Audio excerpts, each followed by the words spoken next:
থেকে প্রায় ৩৫ বছর আগে যেদিন নারকেল গাছটি লাগিয়েছিলাম সেদিনই আমার ছেলেটির জন্ম হয়। জন্মের সময় তার মা মারা যায়। মা মরা ছেলেটিকে নিয়ে আমি বড্ড একা হয়ে পড়ি। সৎমা ঘরে এলে আমার ছেলেটা অযত্নে অবহেলায় থাকবে, আর তাই তার সুখের চিন্তা করে আমি আর দ্বিতীয় বিয়ে করিনি। আমার একটা সরকারি ভালো চাকুরি ছিল সেই সময়। শুধুমাত্র আমার মা মরা ছেলেটাকে ভালোভাবে মানুষ করার জন্য সে চাকুরিটাও ছেড়ে দিয়েছিলাম। ও যখন ছোট তখন আমাকে সারাক্ষণ তার পেছনে লেগে থাকতে হতো।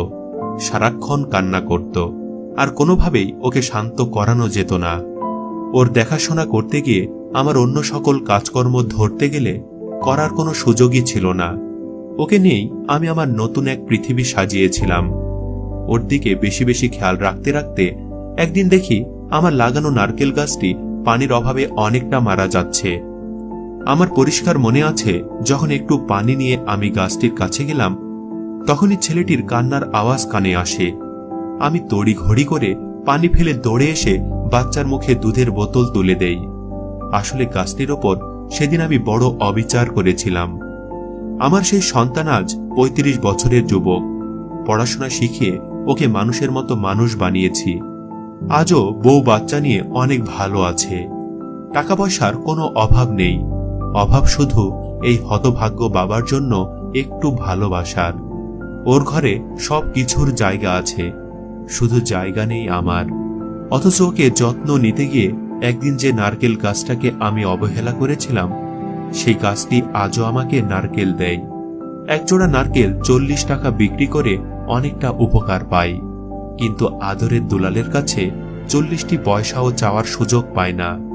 কথাগুলো মনে পড়লে গাছটির গোড়ায় বসে মন ভরে কেঁদে নেই। গাছটিকে জড়িয়ে ধরে চোখটাকে ঘষে মুছে নেই। বলি, নে, আজ তোকে বড় মূল্যবান জল দিলাম, তুই দোয়া করিস তবুও যেন খোকা সুখে থাকে, কারণ আমি তো বাবা। সন্তানদের কাছ থেকে বুক ভরা কষ্ট পেলেও যে মানুষটির মুখে এক টুকরো হাসি লেগে থাকে তিনি হলেন বাবা। পৃথিবীর সকল সন্তানদের প্রতি আমাদের কামনা তারা যেন বাবাদের বয়স হলে একটু খেয়াল রাখেন। বাবাকে কতটা ভালোবাসেন আমাদের কমেন্ট বক্সে জানাতে ভুলবেন না যেন। আর ভিডিওটি যদি ভালো লেগে থাকে তাহলে একটা লাইক দিবেন, আর প্লিজ বন্ধুরা ভিডিওটি শেয়ার করবেন আপনার প্রোফাইল থেকে। এরকম ভিডিও নিয়মিত পেতে আমাদের চ্যানেলটি সাবস্ক্রাইব করে রাখুন।